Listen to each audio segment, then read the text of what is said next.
Hello friends, I Malti Vasist, Professor Bianigals B.Ed College, Vidyadhar Nagar, Jaipur. I welcome you.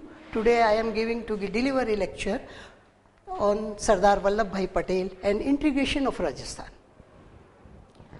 सबसे पहले हम देखते हैं कि हमारा देश 15 अगस्त 1947 को आज़ाद हुआ, लेकिन उसके पहले 16 जुलाई 1947 को एक स्वतंत्रता अधिनियम ब्रिटिश गवर्नमेंट की तरफ से पास किया गया, जिसके तहत देश के दो टुकड़े कर दिए गए। बहुल मुस्लिम प्रांतों को पाकिस्तान और बहुल हिंदू प्रांतों को हिंदुस्तान बनाने की एक साजिश रची गई।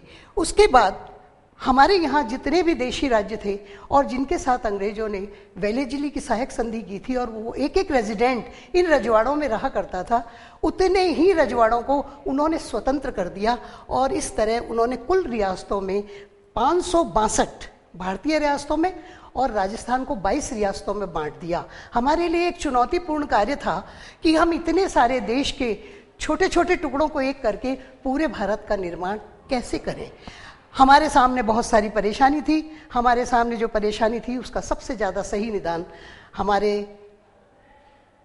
स्मरणीय नेता सरदार वल्लभ भाई पटेल ने किया। वल्लभ भाई पटेल ने जब देखा, जहाँ तक हम पूरे एकीकरण की बात करते हैं तो 562 और राजस्थान में 22 राज्यों को एकीकरण की श्रेणी में लाकर रख दिया, उतने ही टुकड़ों को वो सर्वोच्चता सौंप कर चले गए और वो टुकड़े बौखला गए। उनमें एक संघर्ष चालू हो गया और उनके लिए एक समस्या आई, हम किसके साथ मिलें, क्यों मिलें। हर बड़ी रियासत छोटी रियासत को निगल लेना चाहती थी। ऐसे में सरदार वल्लभ भाई पटेल ने बहुत ही अहम भूमिका निभाई।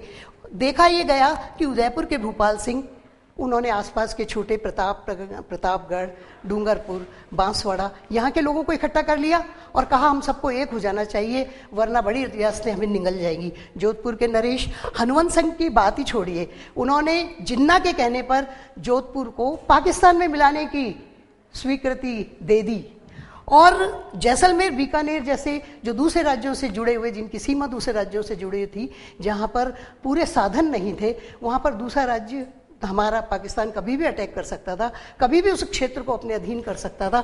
इन सभी परेशानियों से हमें जूझना पड़ रहा था। जयपुर महाराजा सवाई मानसिंह द्वितीय ने भी यही करा। उन्होंने मध्य प्रदेश के बहुत सारे रजवाड़ों की एक मीटिंग बुला ली और बुलाकर ये कहा कि आप और हम सब मिल जाते हैं, केवल हम कोर्ट, पुलिस और शिक्षा, उच्च शिक्षा के विभाग संघ को देकर हम सब स्वतंत्र हो जाते हैं अन्य सब बातों के लिए। ऐसी विषम परिस्थितियों में जब एक दूसरे से संघर्ष जारी था, एक दूसरे के ऊपर आरोप प्रत्यारोप लगाए जा रहे थे, संघ में मिलना नहीं चाह रहे थे, राजाओं की सोच बिल्कुल नकारा थी, वो बिल्कुल स्वतंत्र रहना चाहते थे, उसी तरह ऐयाशी जीवन जीना चाहते थे। और सरदार वल्लभ भाई पटेल और हमारे नेताओं के सामने ये प्रॉब्लम थी कि अब हम क्या करें। ऐसे में सरदार वल्लभ भाई पटेल ने इस प्रश्न के समस्या के समाधान के लिए, जबकि वो होम मिनिस्टर थे, तत्कालीन होम मिनिस्टर थे, होम मिनिस्टर होने के बावजूद भी उप प्रधानमंत्री भी थे, लेकिन उप प्रधानमंत्री और होम मिनिस्टर होने के बाद भी उन्होंने एक रियासती सचिवालय का निर्माण किया, जिसका काम केवल यही था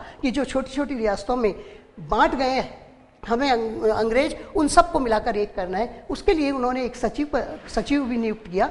उस सचिव का पूरा नाम वीपी मेनन था।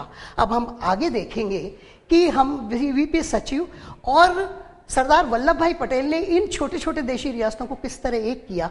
हम सरदार वल्लभ भाई पटेल की महत्वपूर्ण भूमिका को नकार नहीं सकते।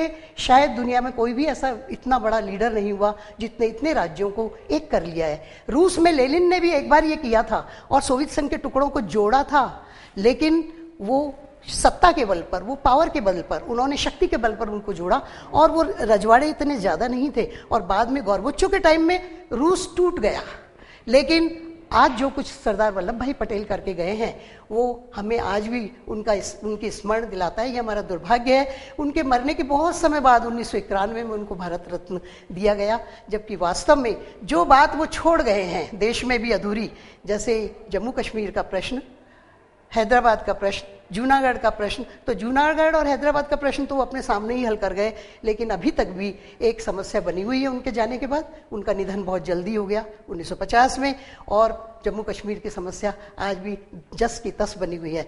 हम अपने आगे के लेक्चर में ये देखेंगे, ये जानेंगे कि हम उन्होंने इन देशी राज्यों का, जिसका संबंध राजस्थान से है, इसका एकीकरण कितने चरण में किया, किस तरह किया, कौन सी बुद्धिमत्ता का प्रयोग किया और किस तरह की कुशाग्र बुद्धि के साथ उन्होंने ये काम किया। हम उनको नमन करते हुए अपनी बात को विराम देते हैं। Thank you, thank you, thank you.